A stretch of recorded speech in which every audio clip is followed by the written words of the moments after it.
What's up, everybody? Mike Lazarecki here, and today we're going to do something a little bit different. I don't usually do videos like this, but this particular topic, in my mind, kind of felt like it deserved a little bit of additional attention. So, why not? Let's do an opinion video. Today I'm talking about the Canon EOS R5.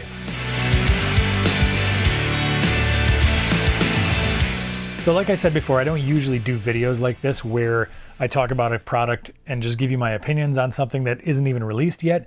But based on what I'm seeing with this camera, I felt like it really needed to be talked about, or at least I wanted to put my feelings about this camera out there to the world. Most of you probably won't care, and I don't really have a problem with that. I more or less am doing this because it's a good way for me to get my feelings and thoughts out there about this camera. So to start with, I want to recap some of the specs that have been released with this camera. I know not everything has been revealed by Canon yet, and that is a little bit of a struggle for most of us. Like, for example, the price hasn't been revealed yet, and the sensor resolution for stills has not been revealed as of yet. Both of those things I'm going to provide you with my predictions with. Take them or leave them. I have my reasons for these predictions, but I think that they're probably going to end up being pretty accurate. Just my opinion, but whatever. So at the time of filming this video, the really important specs that we all already kind of have heard about, if you've been following the development of this camera at all, is the big one, obviously, is the 8K video. Now that 8K video is going to be full width of the sensor in RAW. That's right, the R5 is going to be capable of filming in RAW at 8K. And I'm sure other flavors of H.265, H.264, different file types, but in up to 8K resolution, full width of the full frame sensor. That's impressive. There's also going to be 4K 120, IBIS, Canon log, 12 frames per second in burst mode with the mechanical shutter, and 20 frames a second burst mode with the electronic shutter, which is really fast. We're talking like Sony A9 speeds here, and that's really impressive. Also, dual pixel autofocus is supposedly going to be available in 4K and in the 8K modes, and I imagine everything in between, you would think. So that's pretty sweet, because I know that with the better autofocus systems that are out these days, utilizing those and actually being able to depend on them a little bit has been really convenient. So all of those features are going to be available in the R5, plus I'm sure a lot more. They haven't released all of the nitty-gritty specs yet, but those in and of themselves, in a camera body that size, there's some crazy magic going on there. I'm not entirely sure how they're going to do that without having some kind of overheating issues. I guess we'll kind of see what they've done to dissipate that heat when the camera body is actually released. But until then, we're going to have to wait to find out. To move on to kind of my opinions about the camera in general, it seems pretty obvious to me that Canon's trying to recreate that magic that they had with the Canon 5D Mark II back in 2008, where it had basically professional video features built into that small compact DSLR body. The difference is now they're trying to do that in the new era of ultra resolution. And from what I can see, I'm becoming more and more convinced that Canon can and will do it again with the R5. And here's why.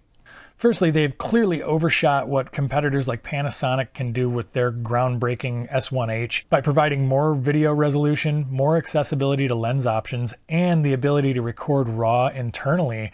They're clearly paying attention to what the competition's doing.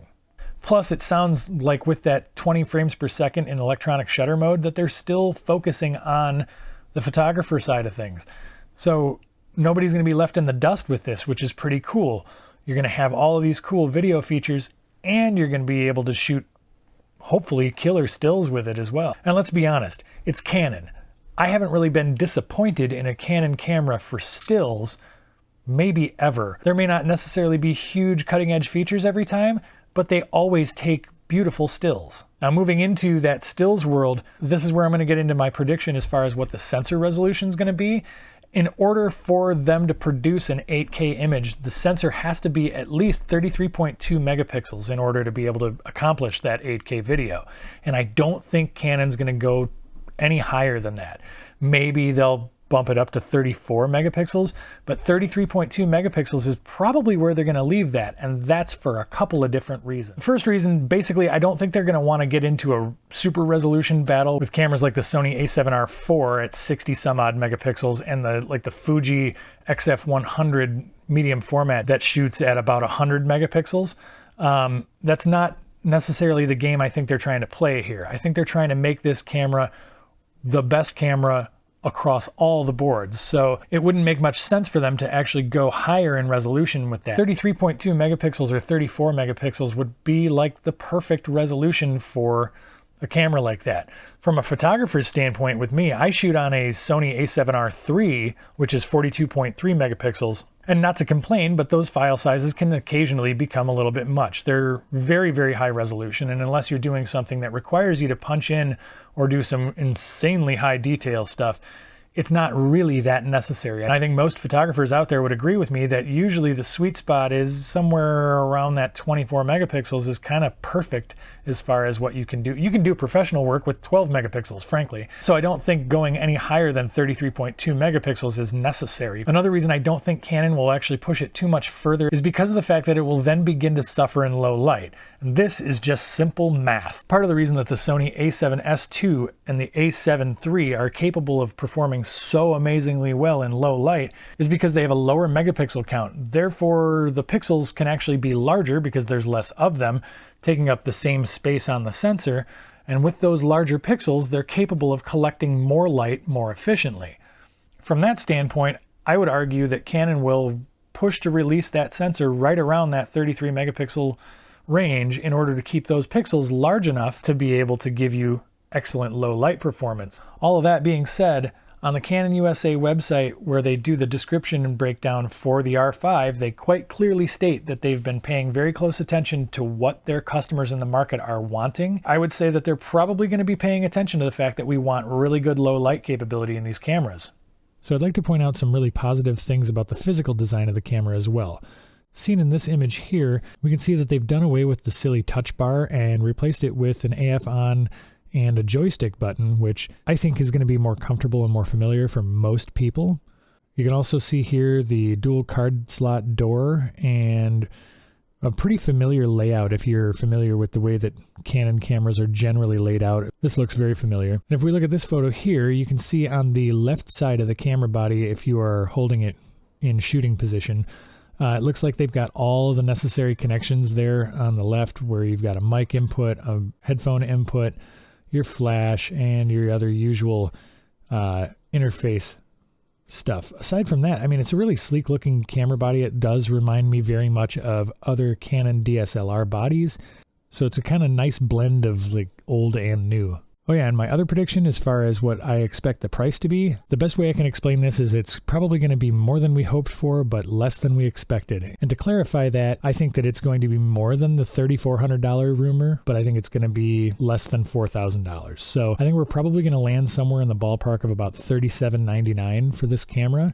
So moving on to the only thing I can see so far with the released specs that I'm not a huge fan of is that the R5 will have dual card slots. I know everybody's really excited about the dual card slots, and I am too. However, the problem is that they're not the same type of memory card. You have one UHS-2 SD card slot and one CF Express card slot. In my opinion, they would have been much further ahead to just go ahead and follow suit with the 1DX Mark III and do two CF Express card slots.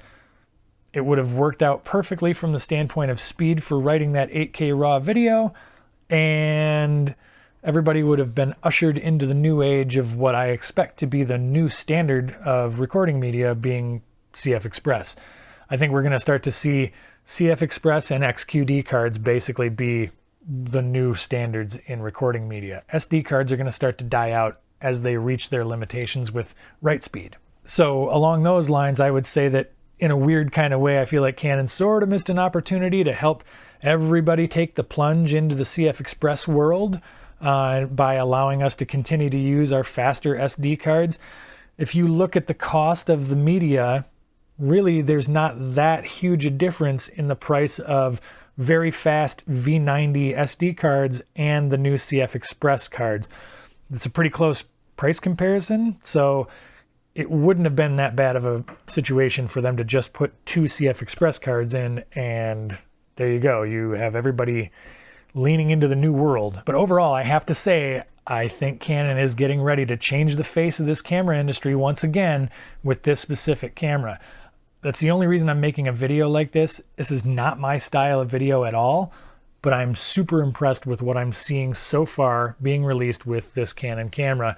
And I have to say, it's the first camera that Canon's come out with in a while that has made me really want to jump ship back home to my Canon stuff and leave Sony sitting on a shelf, or maybe even being prepared to be sold. So who knows? Maybe Sony will answer with an A7S III.